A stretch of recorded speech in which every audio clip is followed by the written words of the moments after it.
I want to talk about a piece from Amy Zimmerman. She's written this piece about Taylor Swift's spineless feminism. What did Taylor Swift do that really angered Amy Zimmerman over at the Daily Beast? The pop superstar endorsed the Women's March in a simple tweet, but after staying remarkably silent during the election, many saw it as opportunism, and far too little, far too late. So she didn't show up to this idiot Women's March with Ashley Judd and Lena Dunham and Madonna all screaming about their vajayjays.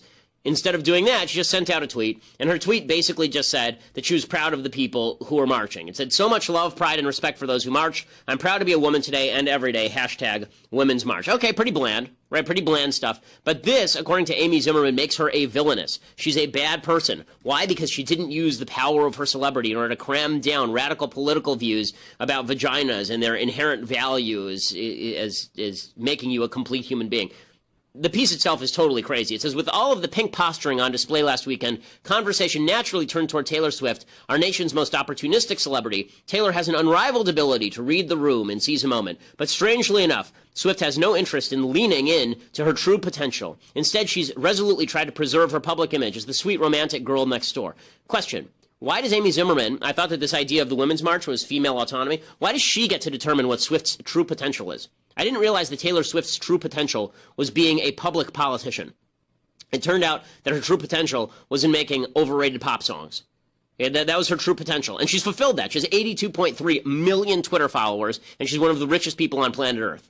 So she's done fine in maximizing her true potential, but the left worships celebrity to the extent that they think that if you are a celebrity, you should therefore be a leader, and if you abdicate political leadership, therefore you are a member of the bad guys. You're a member of the bad guys. This is a pretty amazing statement.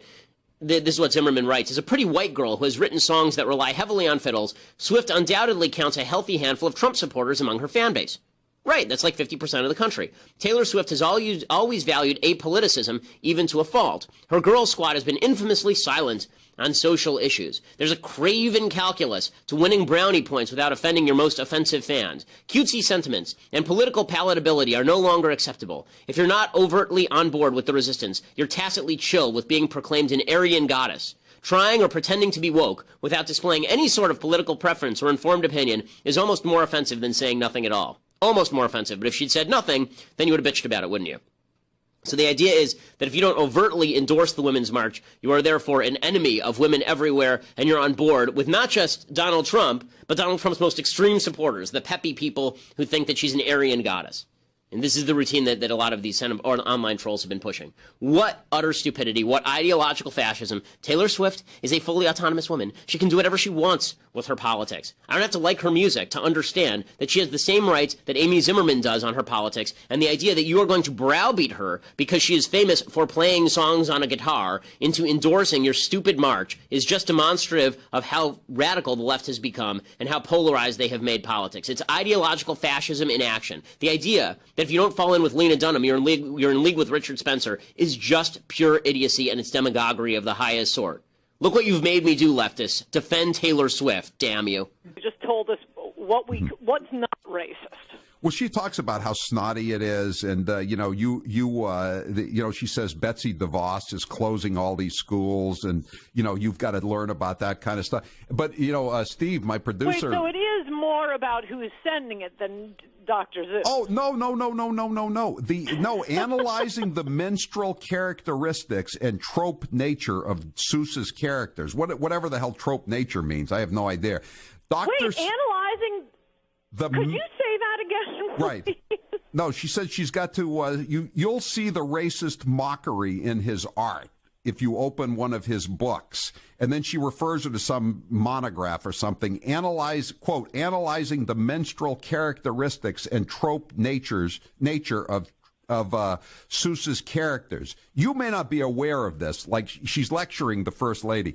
But Dr. Seuss is a bit of a cliche, a tired and worn ambassador of children's literature.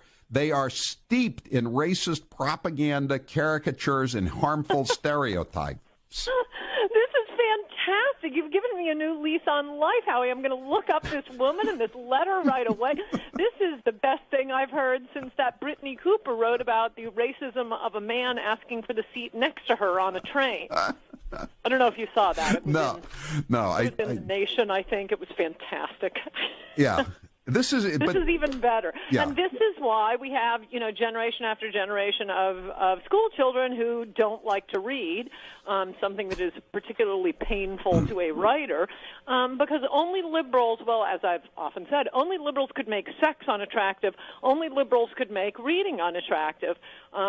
Sex, because of their totally disgusting, grosso sex education in the public schools, and reading because it's never real history is really interesting and really fun, and good historians or good writers write beautifully, and it's fun to read. It's more fun than television.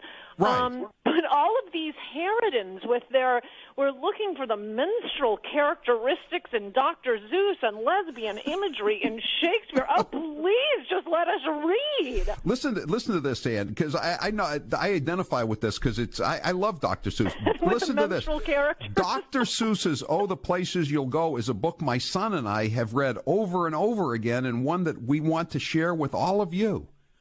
I mean, that's the way. Dr. Seuss is the way so many people, so many kids like myself, way back when, got introduced to reading, and I loved it, and I read it over and over and over and over again. I know. I'm still citing the one. I think it's a little elephant baby who goes around, doesn't know what he looks like, and keeps asking like the ostrich mother. Is that Horton Hears that Horton Hears a Who? Or is that when Horton? I don't know the name. Horton sits on the egg. Horton sits on the egg, right? Because he hatches. Yeah, that's the one. Horton's the elephant, and he rescues this egg. Yeah, he doesn't know what he looks like, so he keeps going up to different animals, saying, "Are you?" Yeah, that's what I feel like when I come out of a TV studio and I'm looking for my car amid a fleet of black limousines. Are you my mother? Yeah.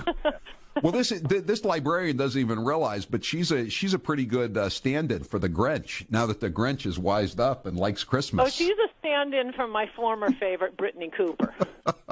And if you haven't looked up Brittany Cooper, you can get several shows out of that article about her riding on the train and the patriarchy and racism of a man asking her to move her computer so he could sit next to her.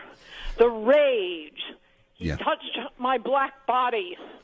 Yeah, and I'll just read you one more thing here from this because I know you're gonna read it yourself. Oh no, please keep reading. I could listen to this all day. And again, this is her. She's lecturing the First Lady of the land who made the terrible mistake of trying to give her and her students a book that they would like to read. Cambridge, Massachusetts is an amazing city with robust social programming, a responsive city government, free all-day kindergarten, and well-paid teachers. Parentheses, relatively speaking, many of us can't afford to live in the city in which we teach. Close parentheses, period. Two things there. One is I love the slip of her saying with wonderful social programming. Oh, yes, that is social programming. Point two is, and probably many of your listeners do. I have a whole chapter in Godless about these good-for-nothing teachers always complaining about how they're not paid enough. I know that, some teachers are worth every penny and probably more than what they're being paid, but, oh, gosh, an awful lot of them are like this one. Most of them are administrators.